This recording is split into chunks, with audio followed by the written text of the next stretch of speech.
about groups? So groups, agent routing and more is what we're talking about. Obviously, most people know what groups are. They're an operational unit. It's usually set up for the structure of reporting, but agents can be members of multiple groups, and agents can log in and out of individual groups. That's very different than ShoreTel's work groups, which is PBX facing. So they can log in and out of multiple groups or log into more than one group at the same time, which is a great opportunity. Oftentimes you have managers or specialized reps that will be classified as members of all groups, and they can just kind of help out when they need to. And that's very common for supervisors and team leads to do as well. And they can log into all groups simultaneously. Using IVR to extend the service announcements we already talked about, rather than playing the same message over and over in queue, use IVR to get strategic. We talked about the mandatory greetings, overflow greetings, and the distinction between interflow. So I won't belabor the point. Let's look at the groups here, the group setup. Now there's some things here you would want to configure for your groups. Number one, capabilities. With the first arrow in the middle, the small arrow, it's pointing to chat or dial list. If you want to enable chat and multimedia, it's very simple to do it here.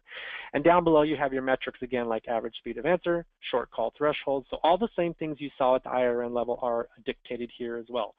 This will drive the group reports metrics for service level and TSF. If you're not familiar with TSF, it's the old name for service level. People now call it service level, but TSF.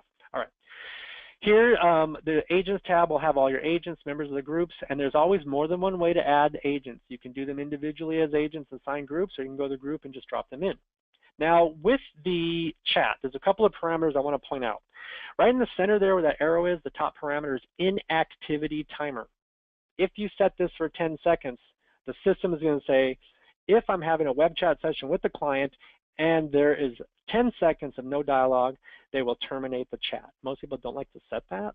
And then there's also a response time threshold. This will change the color to the manager so they can tell, hey, agent, why aren't you responding to the chat? The customer asks you a question.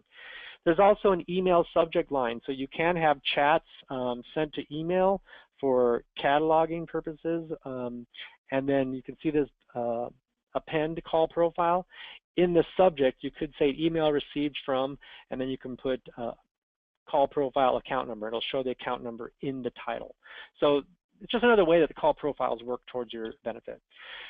The thresholds tab here, this actually directly sets the yellow and red classification of this tool right here. On the right-hand side is Agent Manager, which is the tool that ECC provides. You see in the center where it's yellow and red, the timers here trigger this. So this is what I meant earlier, that it's a mechanism for setting visual for an external application.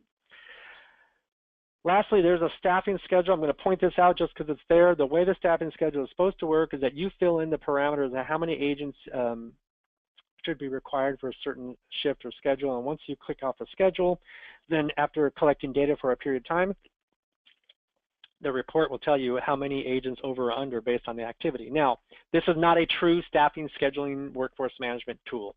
It's simply a way to get around it. Very few clients use it, and then the last time I checked, this service had been deprecated as of ECC 8. So if anyone knows any differently, please let me know.